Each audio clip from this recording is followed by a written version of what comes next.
The battle over security at the U.S. southern border is heading to the courts. It began today when President Trump proclaimed a national emergency. He said that clears the way for spending $8 billion on a southern border wall, much of it taken from military accounts. Mr. Trump said the government funding measure that he signed today came up short. I went through Congress. I made a deal. I got almost $1.4 billion when I wasn't supposed to get $1. Not $1. He's not going to get $1. Well, I got $1.4 billion, but I'm not happy with it. Top Democrats in Washington denounced the president's move. House Speaker Nancy Pelosi and Senate Minority Leader Chuck Schumer called it, quote, an unlawful declaration over a crisis that does not exist. The American Civil Liberties Union said that it will file suit, and several states said that they are likely to do the same. Our White House correspondent Yamiche Alcindor was in the Rose Garden for the announcement, and she joins me now. So, Yamiche, let's listen first to a little bit more of the president's explanation today.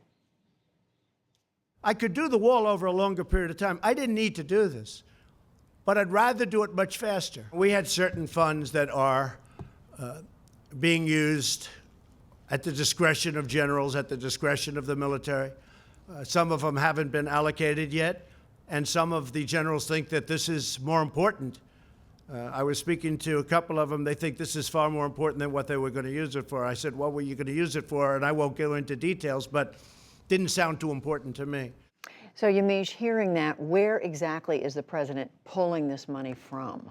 Well, the president is saying that I know best how to use these military funds to keep Americans safe. So I want to walk you through where he's getting the $8 billion that he's going to initially be using to fund a wall on the southern border. He's going to be getting $1.375 billion from the congressional deal that Congress passed this week to avert a government shutdown. He's going to be getting $600 million from the Department of Treasury Forfeiture Fund. That's money that it's gotten from seized and forfeited assets. He's also going to be getting $2.5 billion from the Department of Defense counter-drug activities. That's drug seizer money. He's also going to be using $3.6 billion from military construction money, and that's defense fund money. That's also from the Department of Defense. And all of this is to fund an initial 234 miles of wall on the southern border. The White House stressed today that this is just the beginning. They could ask for more money. They also wanted to make it very clear that none of this money is coming from disaster relief funds. There was some worry that there were going to be hurricane funds taking from Puerto Rico or Texas. That's not happening. This is so 234 up from the 55 that was in the language. So how does he justify this? What is his rationale for doing this? Well, the president is saying that this is really something that needs to happen and that there is a crisis on the southern border and that he understands it more than anyone else. So I want to play some sound of what he says he's using as his sourcing for this. It's all a big lie. It's a big con game. I get my numbers from a lot of sources, like Homeland Security, primarily. And the numbers that I have from Homeland Security are a disaster. And you know what else is a disaster? The numbers that come out of Homeland Security, Kirsten, for the cost that we spend and the money that we lose because of illegal immigration. Billions and billions of dollars a month. Now, the president's own data, the president's own administration collects statistics on these things, and they contradict the president's claims. I want to walk you through two things that the president said, which we found to be false. The first is that the president said, take a look at our federal prison population. See how many of them, percentage-wise, are illegal aliens, just see. According to the Bureau of Prisons, as of January 26, 2019, 80% of federal inmates were U.S. citizens, 19% were other nationalities, about 12% were Mexicans, but that doesn't mean that they're undocumented. I want to walk you through another fact. The president said, we're declaring this, of course, being the national emergency, because of a virtual invasion purposes, drugs, traffickers, and gangs. The facts are, no data shows undocumented immigrants commit more crimes.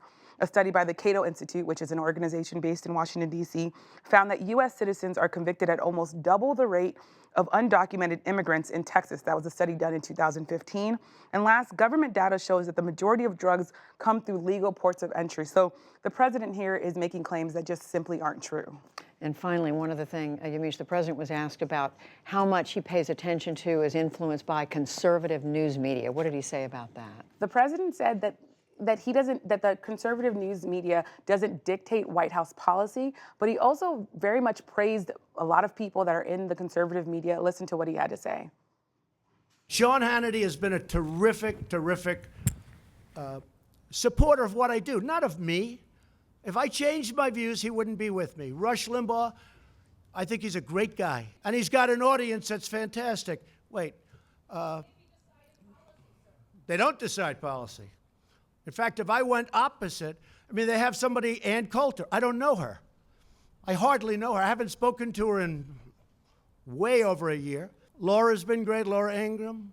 Tucker Carlson's been great.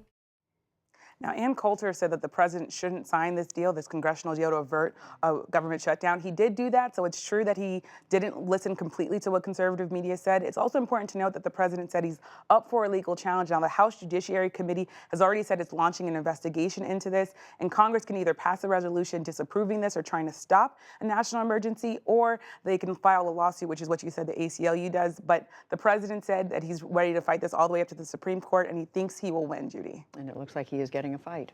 Yeah. Yamiche Alcindor, thank you. Thanks.